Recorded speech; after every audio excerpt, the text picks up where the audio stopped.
Hi there, Tad Hargrave from Marketing for Hippies here. I want to talk about sales letters today and what is the point of a sales letter. Of course, there isn't just one point of a sales letter, but generally there's three things you're trying to do, and then I want to focus on one: relevance, credibility, and value. That's what the sales letter has to establish. Immediately in the headline or the image, the very first thing on top, the relevance, that this is actually of some use or benefit. This could be of some help to the person looking at it. That's number one. Second, credibility. That's one I want to focus on. That they could trust you. That your approach makes sense.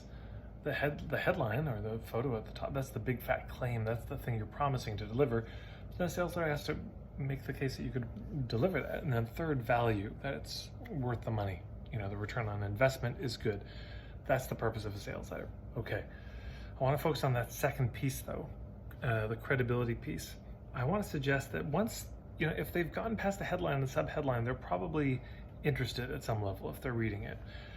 And if you're a service provider, what they are interested in is this journey from island A to B. Yeah.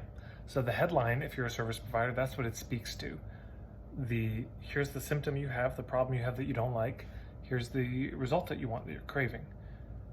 And then the sales letter makes the case for the way that you take people from one island to the other in your boat. Yeah. Now, if you're selling a product, then you're talking about the boat itself. And you're making the case for the way that you make the boat, the process and way you go about crafting the boat. So the point in either case, whether it's the journey you're selling or the boat itself, the point of the sales letter is to make the case for your point of view. That's the whole reason we do a sales letter. And it's the piece that is missed out on in most sales letters. Most sales letters do a good job of the relevance. Yeah, big headline that's very clear about the journey or the boat that's being sold. And then here's the deal, here's all the reasons you should buy.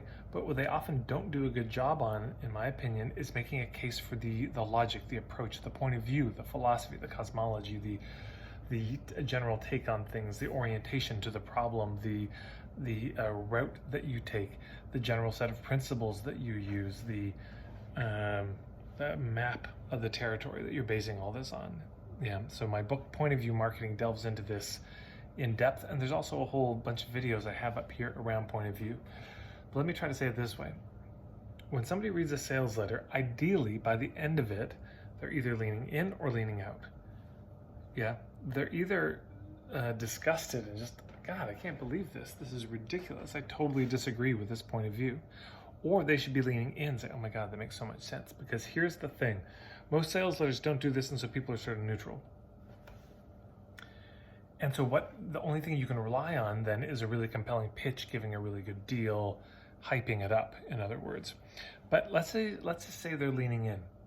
If they're leaning in, if you've got you nailed the headline or the image of what you're selling, is compelling, and they read it and they say, oh, that all makes sense. I really like the way they go about their work. Yeah, I trust that. And then you do a terrible pitch. The pitch at the end isn't that good. They may still buy from you. They may still reach out to you. In fact, that's likely. But if they're leaning out, I don't care how smooth the pitch at the end of the sales letter is. I don't care how well crafted that is. They're probably not going to buy. Almost certainly they're not going to buy. So if you make the case well for your point of view about the best way to make the journey or the best way to make the boat, you're basically home free. And then, of course, do the best job you can to articulate the value and the price and all of that. I'm not saying don't do that. I'm saying that making the case for the point of view is primary. It's first. Value, the pitch, the shameless plug, the articulation of here's why it's worth and here's why to buy now. This is all after you've got those things down. If it is relevant and credible, boom. Because the value piece, that's not so hard. The credibility piece is extremely difficult. The sales letter should let them in behind the scenes where you say, this is my approach to it. This is how I go about it. That's the point of the sales letter. So hopefully that's helpful. If you have any other questions about copywriting or sales letters and this type of thing, please feel free to put it below. Maybe it'll turn into another video. And since you're here, might as well click the subscribe button if you're watching this on YouTube, and there's a little bell that comes up. You can click that to be notified whenever I put a new video. Also, if you're watching this on Facebook, you can like the page and you'll be the first to see new videos when they get put up. So thanks so much. Take care.